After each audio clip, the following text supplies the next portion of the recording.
Meus amigos, é com alegria que a gente retorna à casa, né? Essa casa de oração, de prece, de amor. O Rafael falou Manuel, mas não tem problema não, né? Porque a casa também, ela nos guarda, né? Não é o nome que é importante, o mentor é importante. Mas a gente sabe que acima de tudo, Jesus está no comando, né? A lição que ele leu, né? Fala muito do estudo de hoje, porque a gente procura o nosso eu mesmo, né? O nosso ego, e esquece das coisas de Jesus. A casa nos deu para estudo o capítulo 18, que nos fala muitos os chamados e poucos os escolhidos. São várias passagens do Evangelho de Jesus que nos mostram que realmente a gente esquece do Evangelho do Cristo.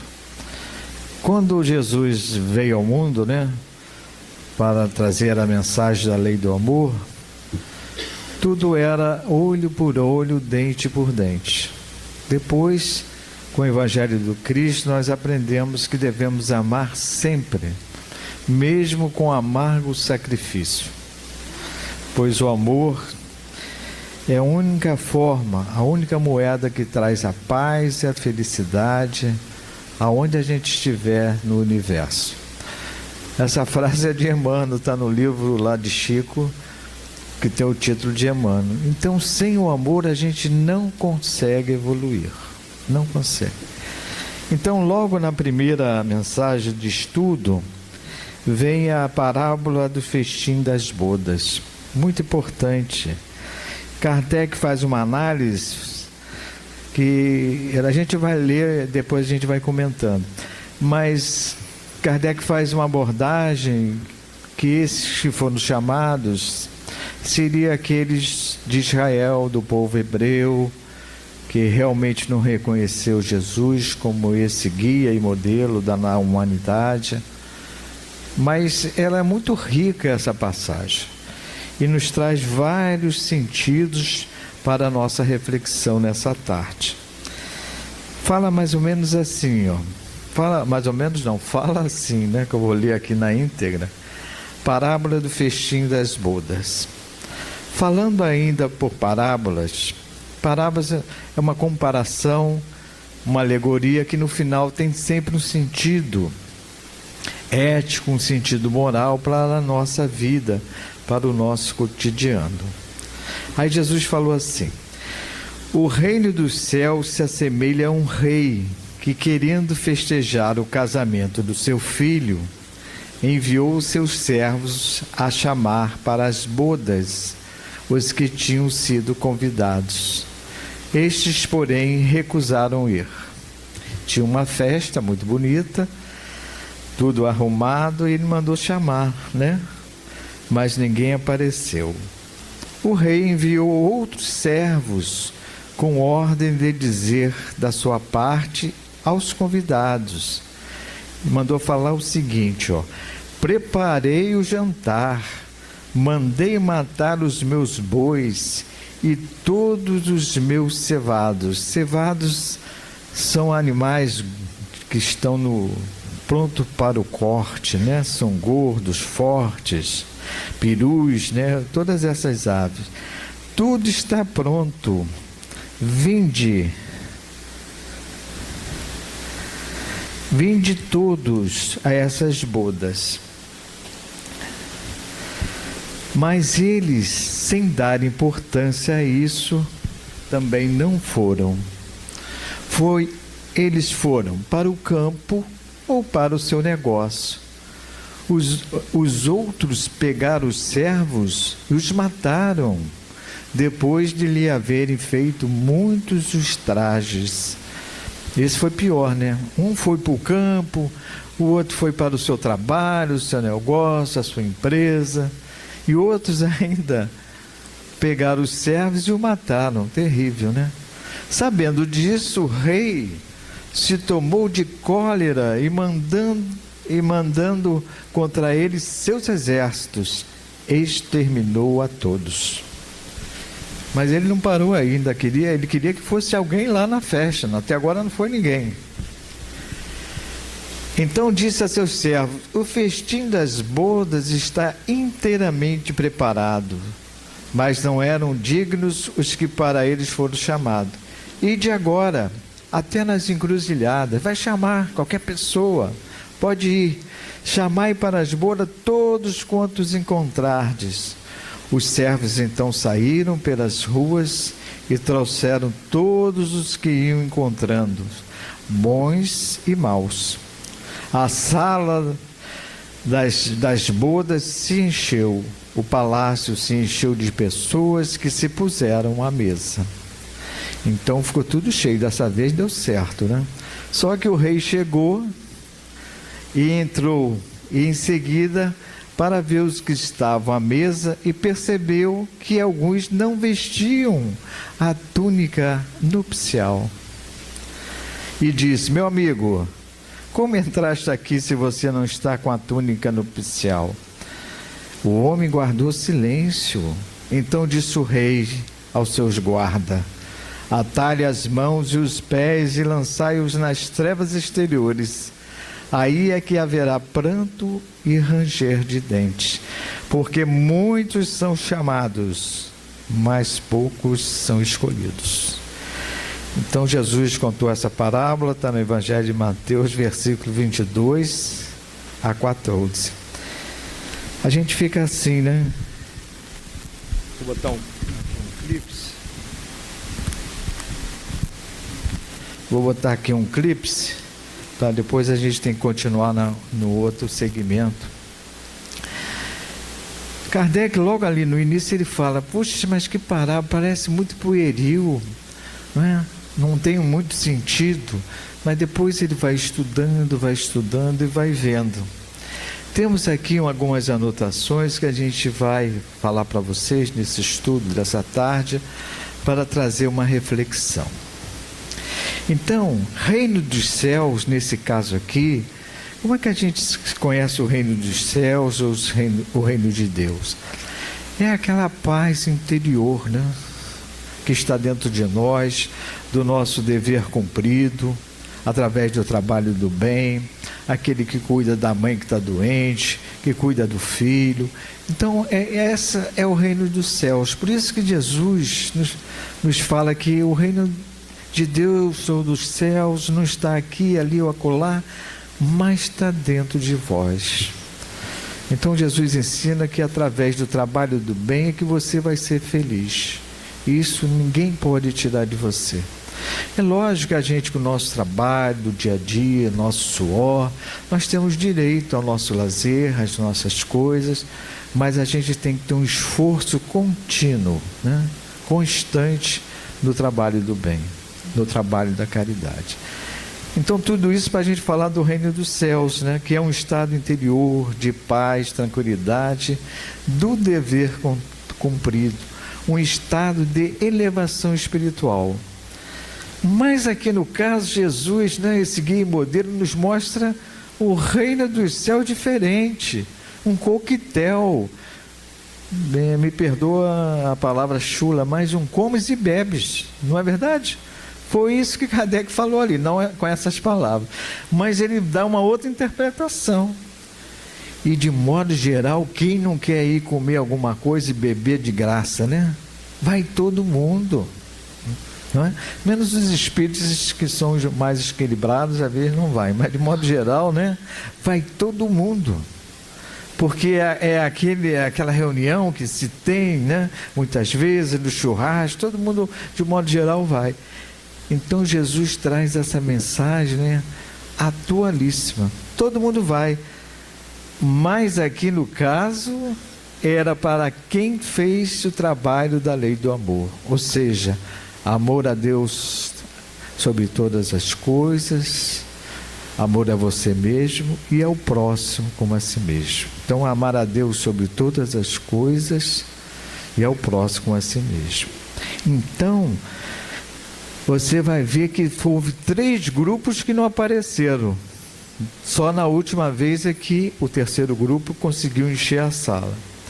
Aí, As informações trazidas nessa pesquisa é que o primeiro grupo que recusaram são aqueles mais afortunados, que estudaram em escolas boas faculdades, conhecem o Evangelho de Jesus, e tem uma vida mais calma, mais tranquila. Podemos falar que nesses primeiros foram chamados, são os sábios, né? Aqueles que têm mais recursos financeiros, os aristocratas, os sacerdotes, os pastores, os médiuns também, os presidentes do centro espírita. Geralmente é do outro centro, desse centro aqui eu acho que todo mundo iria, né? Mas são essas pessoas mais assim, aquinhoadas para a vida melhor, né? Mas no fundo, não cumprem o Evangelho de Jesus, não praticam, falam muito, mas não são exemplo, não exercitam a mensagem. Então esse foi o primeiro grupo, não apareceram. Aí o rei, que simboliza aqui foi o rei, faz o segundo chamado. Mandou novamente outros servos, né, como nos disse a palavra. Aí o que aconteceu? Alguns falaram: não posso ir. Eu vou agora para o campo, vou para a serra, vou para a praia, ou seja, vou para o lazer. Jesus é contra o lazer? Não, de maneira nenhuma. Faz parte da vida da nossa necessidade até espiritual. Porque a natureza, ela nos fortalece, né? Tem gente que não gosta de praia, tem outros que gostam de mar. Então a gente vê no livro Voltei, e o irmão Jacó, quem quiser ler, pode ler esse livro, deve ter aqui na biblioteca. Ele, quando vai desencarnar, ele tem uma dificuldade muito grande, que ele está preso. Ele foi um grande trabalhador espírita, na seara espírita, e o doutor Bezerra vem recebê-lo, e a sua filha Marta, que havia partido também, mas ele não consegue sair do corpo, fica preso ainda ali a seu corpo. Sabe o que eles fazem? Pegam ele para levar na praia, para ele se refazer, melhorar um pouquinho, para ver o desligamento do cordão fluídico, né? Leva ele na praia. Ou seja, o corpo ficou lá, ele saiu com o doutor Bezerra, suas filhas, né, que estavam desencarnadas, mas o cordão fluido ficou ligado. Quando ele foi na praia, não diz qual é a praia, ele se restabelece, aí volta novamente para o corpo, é que ele consegue ser liberto. Então a importância do lazer, ele consegue cortar ali o cordão fluídico. Por isso que eu falo com a minha esposa, eu vou, de vez em quando vou na praia, que pode haver algum problema, né? Já vou logo assim, né? Porque eu gosto muito de praia. Ela fala: já vai na praia de novo? Não, o que eu gosto, às vezes a gente está ali no recreio, num local que a gente já conhece, então eu já vou para facilitar o desencarne, né? No livro também, se eu não me engano, de Leon Denis, ele fala, não sei se é no Invisível, ele fala que o que ele mais gostava ali na França era sair de manhã e caminhar ali pelas aquelas florestas que haviam perto de Paris, vendo a natureza. Então o lazer é importantíssimo, mas no caso aqui, que essas pessoas que estavam convocadas e não foram e disseram que iam para o campo, era uma fuga. A pessoa tem sempre um descanso e não consegue resolver nada, não consegue praticar caridade. O segundo, quando eles falam que é do negócio, é o dinheiro, né? Muitas vezes a pessoa fica presa às coisas materiais tão grande que não consegue, é só aquilo, de repente desencarna e não sabe como é que vai levar o dinheiro, né? Fica preso ali.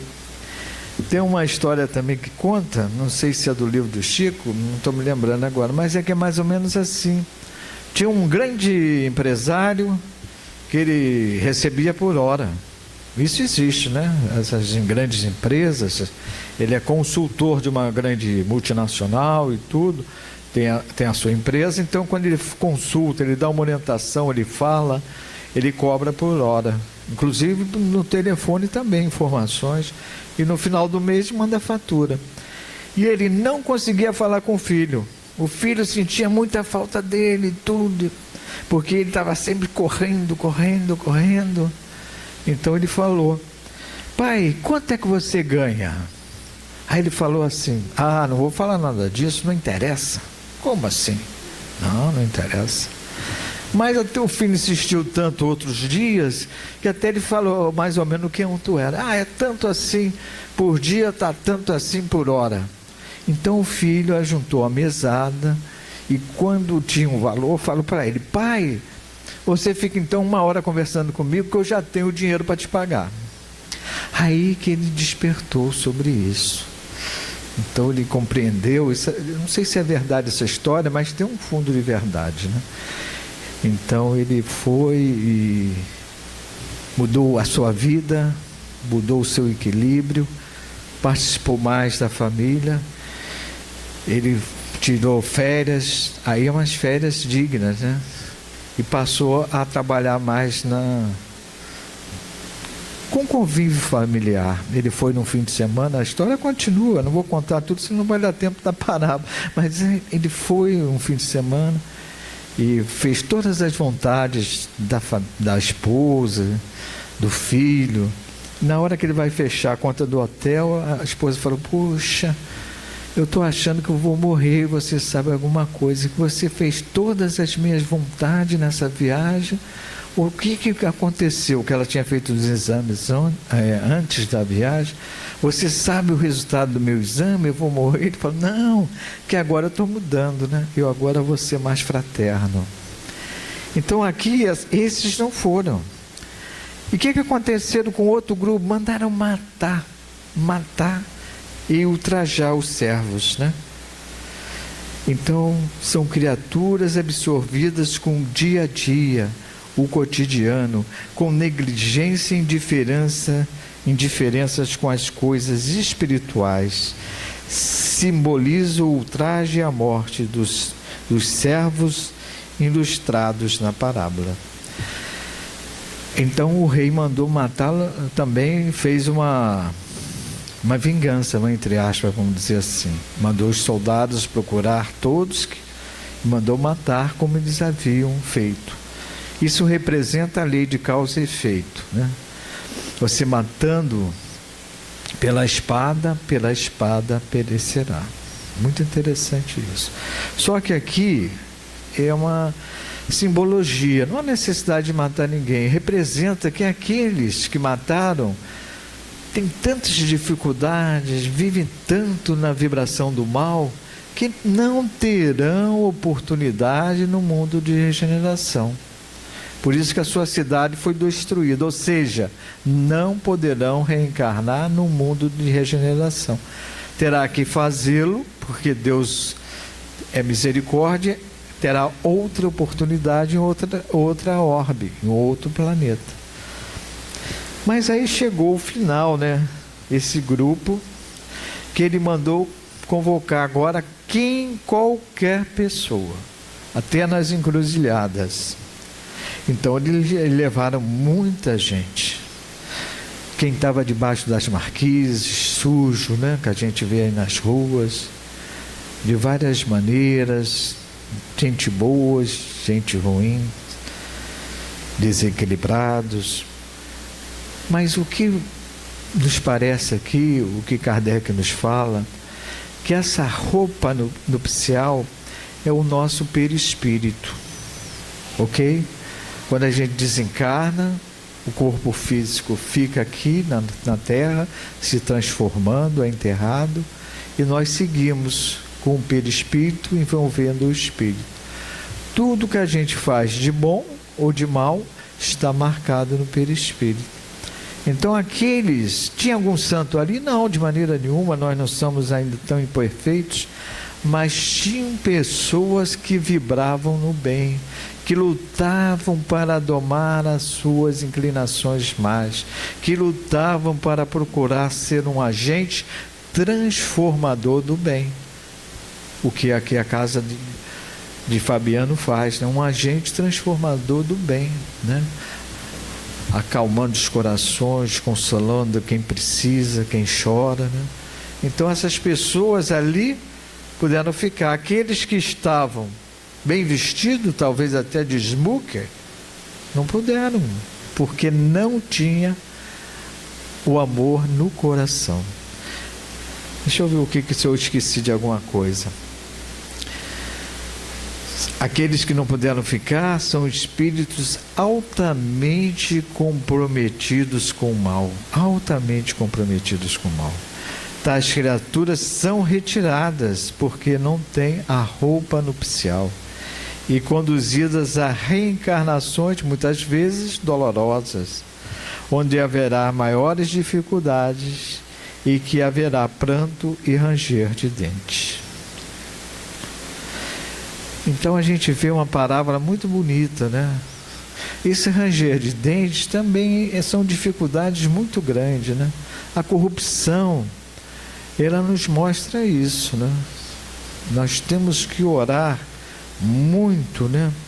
Por esses agentes que fazem esse tipo, né? De ato que traz tanto transtorno para a sociedade, né? Porque isso faz com que o hospital funcione mal, né? A saúde e todos os outros segmentos em que o Estado tem que ser o instrumento de transformação do indivíduo, do cidadão, como a educação, a segurança. Então a gente vê a dificuldade. Haverá ranger de dentes? Sim, haverá grandes dificuldades. Temos que orar. Nós conhecemos uma senhora que o filho dela foi assassinado, era policial, a pessoa viu que ele era policial, né? E ele era capitão do APM e ele foi assassinado. Mas no enterro, não fui eu que participei disso não, a pessoa que é a minha amiga que contou. No enterro, ela foi dar os pêsames, que ela conhecia muito essa pessoa que veio a ser assassinada pelo aquele indivíduo, não queria falar bandido, né? Mas pelo aquele indivíduo que vibra no mal, que tem esse lado negativo tão acentuado. No enterro ela falou com a mãe, né? Conversou com ela e falou: não tenho o que te dizer pela nossa amizade nesses anos todos com seu filho, não tenho palavras. Então só posso te dizer que eu vou orar pelo seu filho. A mãe dela então disse: mas ora também por aquele que o matou, que precisa muito mais ainda. Então isso me marcou muito, que ela me contou essa história, que ela ficou tão emocionada porque a mãe falou isso, e depois ela soube que ela também, que ela tinha, era espírita, né? Tinha deixado de ser de outra religião, depois ela soube, né? E praticava já o espiritismo. Então essa é a nossa função, né? Para a gente poder ter uma túnica nupcial legal, né? Nesse aspecto. É uma coisa que é muito importante para todos nós. A gente vai dar mais um pouquinho de segmento, que a Maria botou opção de coisa hoje, vários capítulos aqui, mas a gente vai destacar, né? Esses dois, mais um aqui que é a porta estreita, todos conhecem, né?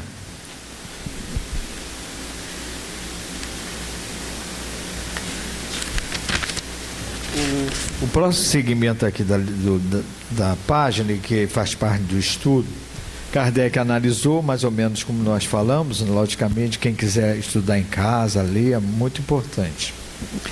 Então a porta estreita, essa todos conhecem. Entrai pela porta estreita, porque larga é a porta da perdição.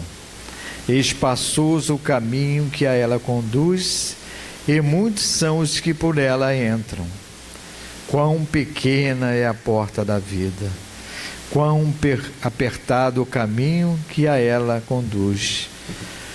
poucos conseguem entrar. Evangelho de Mateus, capítulo 7, de 13 a 14. Também tem aqui o outro pedaço do Evangelho falando assim: tendo-lhe alguém feito uma pergunta, Senhor, serão poucos os que se salvam? Respondeu ele: esforçai-vos por entrar pela porta estreita, pois vos asseguro que muitos procurarão transpô-la e não o poderão. E quando o pai de família houver entrado e fechado a porta,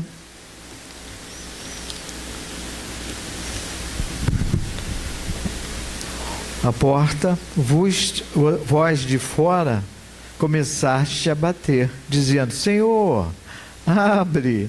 Ele vos responderá: não sei de onde sois. Então começareis a dizer: comemos e bebemos na sua presença, e nos ensinaste nas nossas praças públicas. E eu responderei: não sei de onde você vem.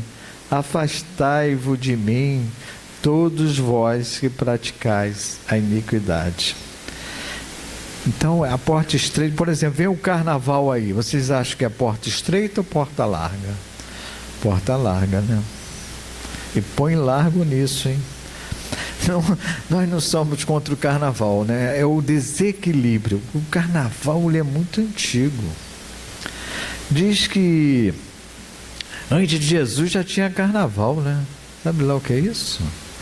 Mas Filomeno de Miranda diz que um dia o carnaval vai terminar no mundo de regeneração. Não a arte, a cultura permanecerá, mas essa forma dos sentidos, né, do corpo, da sensualidade, tende a acabar. Logicamente, a gente sabe que o carnaval movimenta, né, recursos financeiros muito grandes. Gira a roda da economia muito grande, mas os transtornos são grandes. É uma porta estreita que traz muitos desafios. O ideal é você não ir nisso, né? Eu vou falar amanhã sobre o carnaval. Ainda estou pesquisando lá no livro Loucuras e Obsessão e outros livros de Manuel Filomeno, porque na semana pediram para mim fazer 4 estudos. Sabe por quê? Que eu cheguei à conclusão que os palestrantes devem ter ido viajar, né? Possivelmente, não é verdade? Porque eu nunca fui chamado tanto. Fiz ontem um, hoje, amanhã outro, depois outro. É porque os palestrantes devem ter ido para o campo, como diz a lição ali. Mas eles merecem, né? Não estou fazendo crítica nenhuma. Mas a gente vai de bom grado, né? A gente vai de bom grado. E mês que vem eu vou falar de Chico Xavier também. Um centro pediu. Eu fiz um estudo sobre o Chico, né? Tão bonito, né, a história dele. Ele estava atendendo e a pessoa... Fiz uma pesquisa grande, eu não lembro, vários livros, um de Marlene Nobre.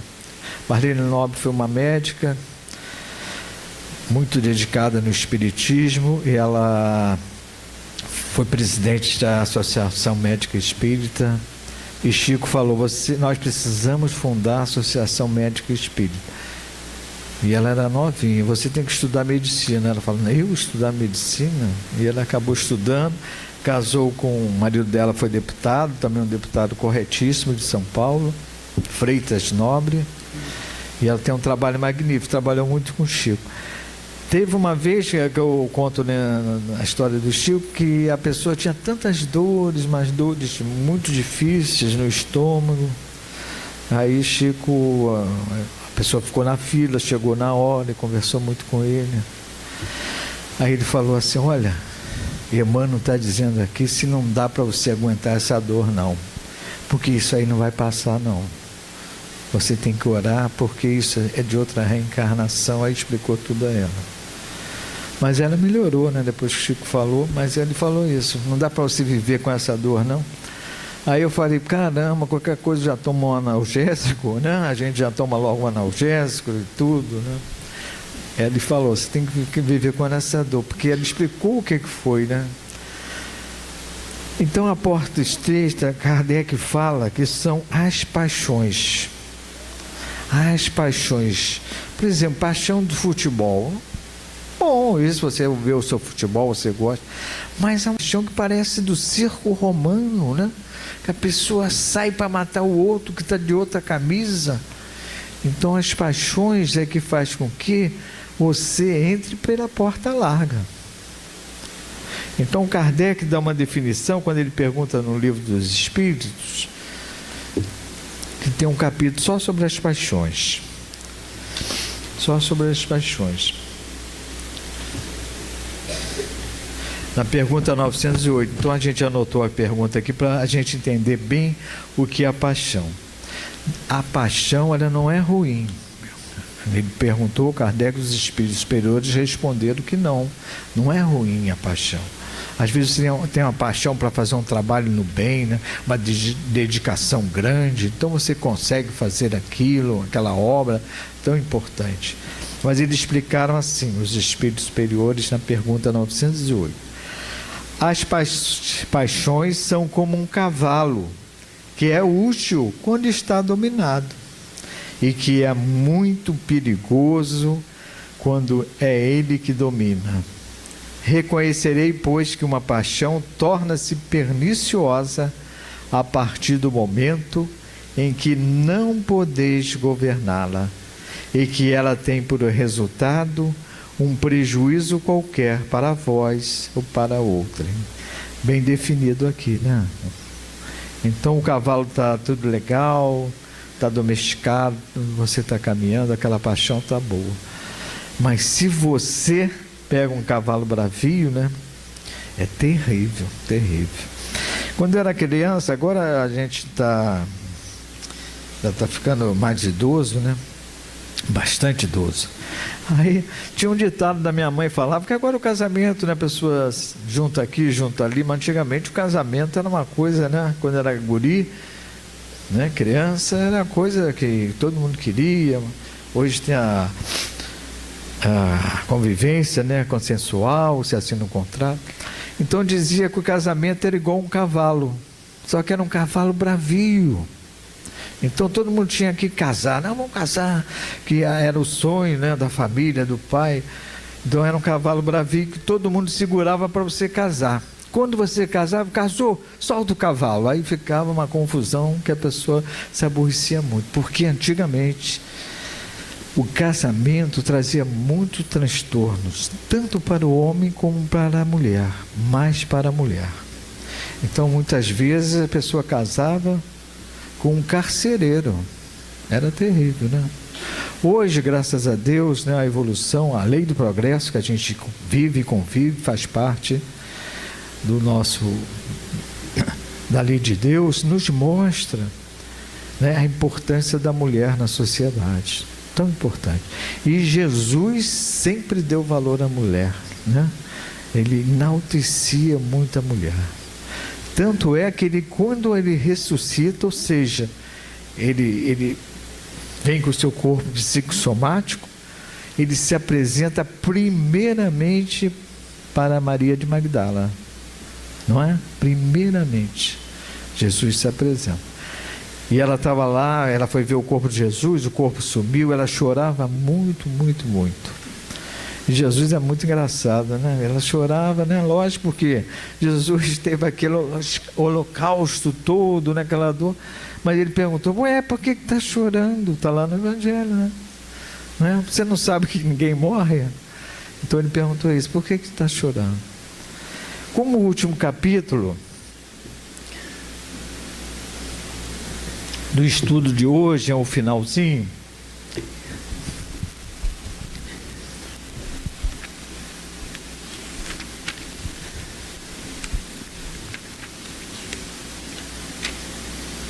reconhece o cristão pelas suas obras, que é a última parte do nosso estudo hoje. É uma mensagem de Simeão. Simeão era tipo assim um sacerdote em Israel, né? Muito dedicado, muito bondoso, muito carinhoso, um trabalhador do bem. E ele sabia que Jesus voltaria. Ele sabia que Jesus voltaria como o nosso guia e modelo, como o salvador da humanidade. Então, o primogênito do sexo masculino, quando nascia em Jerusalém, deveria ser levado em Jerusalém, era obrigado pela lei de Moisés, e apresentado no templo a Deus, né? Fazia-se uma oração, se apresentava aquele filho que nasceu primogênito do sexo masculino. E Maria e José não fugiram à regra. Eles foram, depois que Jesus nasceu, passado algum tempo, mas ainda praticamente recém-nascido, foi levado ao templo para ser abençoado por Deus na tradição, né, judaica, na tradição do povo hebreu. Mas Simeão, que assinou essa mensagem aqui, é que vai lá, ele tem uma intuição, tem uma mensagem de que Jesus estava lá no templo, e chega lá, ele se apresenta e toma Jesus ainda recém-nascido nos braços e faz o ritual de apresentar a Deus. E conversa com Maria, ele diz que ela iria sofrer por causa de que aquele era o nosso guia e modelo, né, da humanidade, teria grandes transtornos, né? E ela não entende muito isso, mas ele fala que ela teria o coração transpassado por uma espada, né? Quem quiser pode ver essa cena no YouTube, né? Coloca lá Simeão, tem no filme esse pedaço. E ele escreve aqui essa mensagem no livro do Evangelho segundo o Espiritismo, nos mostrando a importância da doutrina espírita. Então, depois que eu fui estudar isso aqui, que eu fiz uma ligação de Simeão, que é o mesmo espírito que estava lá com Jesus recém-nascido, que escreve essa mensagem tão bonita, falando aqui do nosso espiritismo, da nossa doutrina, da importância de amar, né? E ele vem trazer a importância das obras.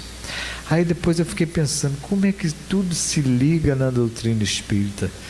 Porque eu estava estudando esse tema que a Maria pediu, né? E não tinha entendido porque era Simeão. Eu falei, mas esse espírito de Simeão, será que é aquele? E é aquele. Então ele fala assim: escutai essas palavras do Mestre, todos vós que repelis a doutrina espírita. Olha, ele estava lá com Jesus, hein? Então ele vem dizer: aqueles que repelis a doutrina espírita, abri os ouvidos, que é chegado o momento de ouvir. Será bastante estar a serviço do Senhor, para ser um fiel servidor seu. Bastará ser cristão? Não bastará ser cristão. Procurai os verdadeiros cristãos e os reconhecereis pelas suas obras. Então ele dá essa informação grande, que é o trabalho no bem, né? Não basta, a gente sabe que a caridade é muito importante, material, mas não é só isso, né? É a benevolência, indulgência, perdão das ofensas, como está lá na pergunta 886 do Livro dos Espíritos, quando Jesus perguntou como Jesus entendia a caridade. Então os espíritos superiores responderam: benevolência para com todos, indulgência com as faltas alheias e perdão das ofensas. Então Simeão nos fala de uma árvore boa, uma árvore da vida, que tem que dar bons frutos. Toda árvore que não dá bons frutos é cortada e lançada ao fogo. Os frutos da árvore da vida são frutos da vida, da esperança e da fé.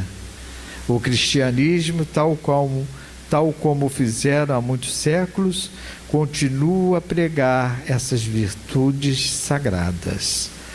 O viajor sedento, que se detém sob sua sombra, à procura do fruto da esperança, capaz de lhe restabelecer a força e a coragem, somente se deparar com uma ramagem árida, pronunciando tempestade.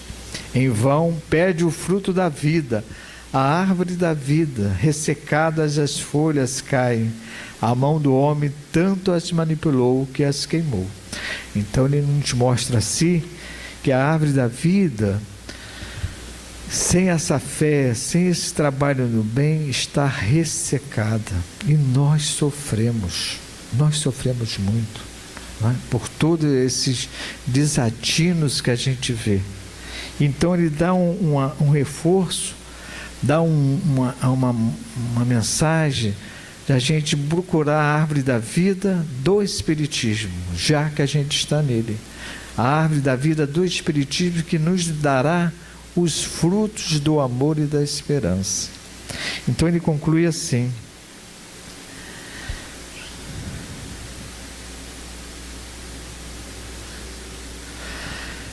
essa árvore da vida que ele fala, que é a doutrina espírita de fé, de esperança, de confiança, de consolo, de amparo, de ajuda mútua. Então ele fala assim: meus amigos, afastai-vos dos que vos chamam para vos apresentar as sarças do caminho. Segui os que vos conduzem à sombra da árvore da vida, a árvore do Espiritismo, né? Essa sarça, eu fui pesquisar o que seria, é tipo assim, plantas ali, tipo uma floresta pequena, mas elas são também um pequenos arbusto, e que Moisés, quando estava orando, via isso pegando fogo, consumindo aquele arbusto, e aquilo nunca acabava. Então simboliza as coisas das trevas, né? Entendemos assim, com uma dificuldade muito grande. Então ele fala assim: meus amigos, afastai-vos dos que vos chamam para vos apresentar as sarças do caminho, as trevas do caminho, a porta larga, né? Segui os que vos conduzem à sombra da vida, o divino Salvador, o justo por excelência, disse, e suas palavras não passarão. Nem todos os que me dizem Senhor, Senhor, entrarão no reino dos céus, mas somente os que fazem a vontade do meu Pai que está nos céus. Que o Senhor vos abençoe, que o Senhor dê bênçãos para todos vós, que o Deus de luz vos ilumine, que a árvore da vida do Espiritismo vos ofereça abundantemente seus frutos. Crede e orai. Simeão. Bordeaux, 1863. Então, não vamos nem comentar essa mensagem tão bonita, né, de Simeão, que esteve ali junto com Jesus, apresentou Jesus no templo de Israel para o Deus de todos nós, né? Que possamos estarmos abençoados nessa tarde e noite, com essas palavras tão bonitas de Simeão sobre a doutrina espírita, que é um privilégio estarmos nela, né? Não queremos jamais criticar nenhuma religião, porque nós sabemos, como Kardec perguntou, qual é a religião que seria certa? E os espíritos responderam: aquela que mais homens de bem fizer e menos hipócritas. Então a gente sabe que qualquer religião que caminha através do Evangelho de Jesus, né, o nosso guia modelo, fazendo homens de bem, ela está no caminho certo. Mas a gente tem a convicção, tem o conhecimento de que a doutrina espírita é um espelho desse Evangelho de Jesus. Como Joana Diante nos fala, o Espiritismo é o cristianismo redivivo, o cristianismo restaurado. Que possamos todos nós se sentirmos abençoados pela essa bênção de Simeão. Muita paz em nossas orações.